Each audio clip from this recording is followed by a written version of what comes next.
it is so hot in here. Hello, fellas and ladies. It is about that time to review what is possibly going to be the biggest movie of the summer, and maybe even the year, Deadpool and Wolverine. Third Deadpool film, and this one sees him join the MCU, kind of, but also, no, he doesn't. In this one, Deadpool's living a normal life when the TVA from the Loki show tells him about a, threat. And he teams up with Wolverine to stop that threat from being a threat. Before I talk about the movie and all of its flaws and their non-flaws, how about some history? Way back when the first Deadpool came out in 2016, it was a surprise success. The only reason the movie existed was because someone behind the scenes leaked some test footage that was denied by the studios because they're cowards. Test footage was essentially the bridge sequence we see in the first Deadpool film. After many fans clamored to get the film they saw in the test, the film was greenlit with some first-time director and a $50 million budget. And it came out and it fucking exploded. It famously made more money than Batman made Superman only a couple months later. But domestically speaking, it made more money than Spider-Man Homecoming, Guardians of the Galaxy Volume 1 and Volume 3, Iron Man 1 and Iron Man 2, The Winter Soldier, and every single fucking X-Men film. It may be hard to imagine now, but there was a time when Deadpool was an underdog.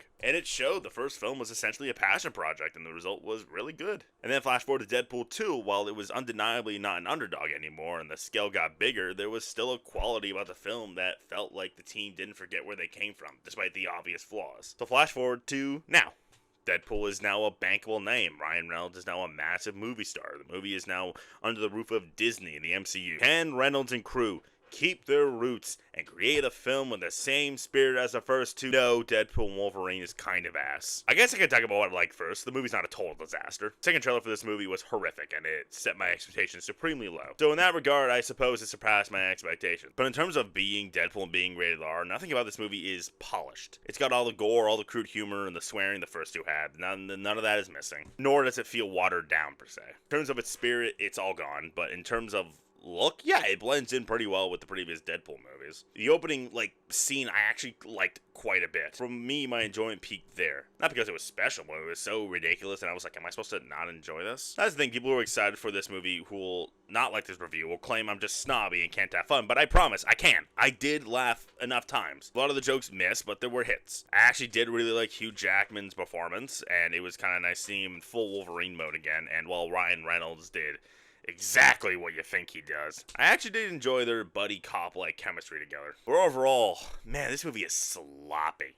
And it's just so much of this. Hey, look, you stupid babies, look. Just jangling keys in front of people's faces and going, oh, you liked it? Oh, you having fun? And I'm not saying everyone who likes this movie is stupid, but Sean Levy and Ryan Reynolds certainly are. They have no respect for audiences whatsoever. The movie loves churning out cameos left and right at a nauseating pace. While there were a couple of clever meta reasons behind a couple of the cameos, a lot of it was just Reynolds trying to get No Way Home applause. And it was clear because of the glaringly obvious applause breaks after each cameo. And people go, wow, what great fan service, but what about these moments are like fan service? Like, it's fucking absurd that I have to say this, but having characters from another movie does not equal good. In No Way Home, Toby and Andrew weren't just there for cheap applause. I'm sure the idea for them to show up did start at a place of like, hey, wouldn't that be neat? But they had arcs, they had an emotional journey, they had an impact on the protagonist. Here, they have technically a factor, but they really are just there to go,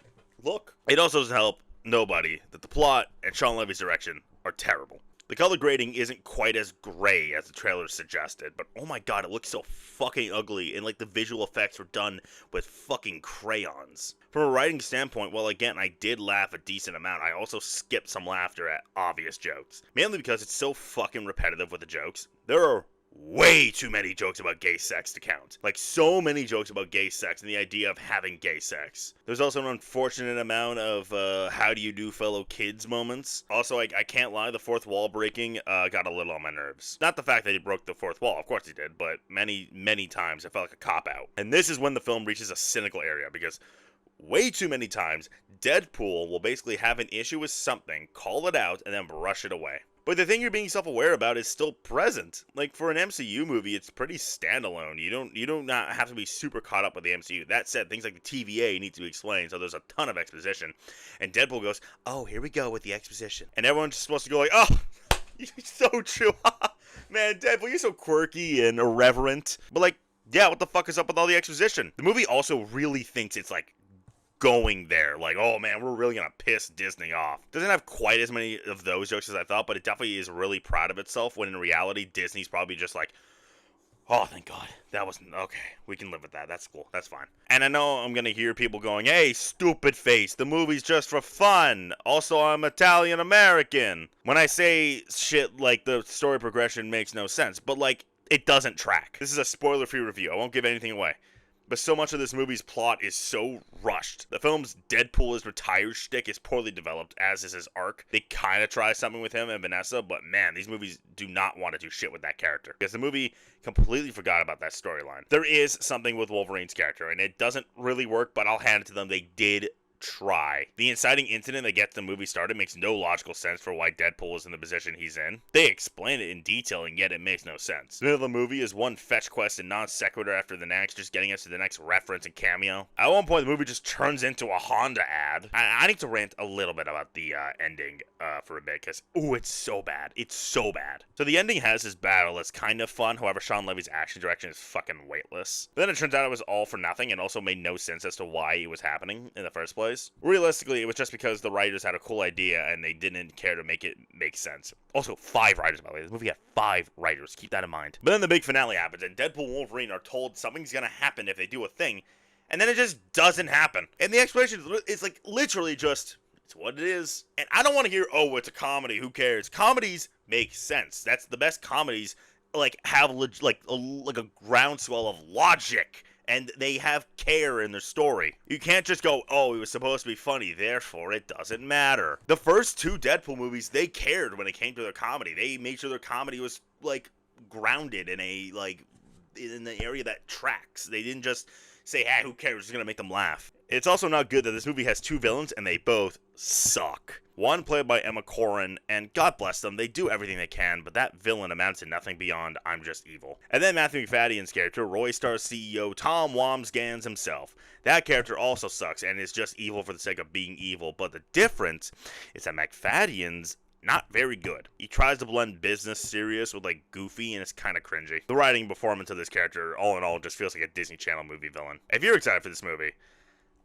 I'm sure you'll like it. If you haven't seen the movie, don't give me shit. It's not my job to validate the opinion you made up already. I would say most audiences will be into this, and it'll have one hell of a box office run. And hey, power to you guys. But this movie's just kind of nothing. It doesn't advance the MCU by any means, nor do I think it's the adrenaline kick the MCU needed. Even if you have fun with this, Captain America Brave New World is probably just gonna put it back down instantly. Aside from moments that were manufactured for applause, the movie isn't that exciting. Can't imagine many people would like the climax.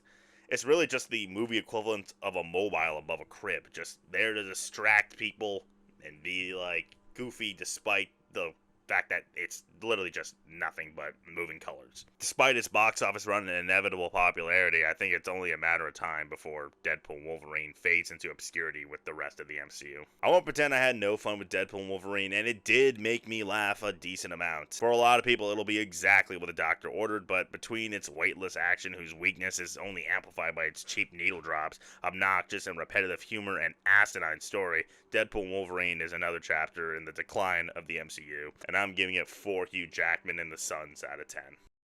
Alright, that's enough of that. I'm tired of this movie already. Like, subscribe, and share, and please don't yell at me.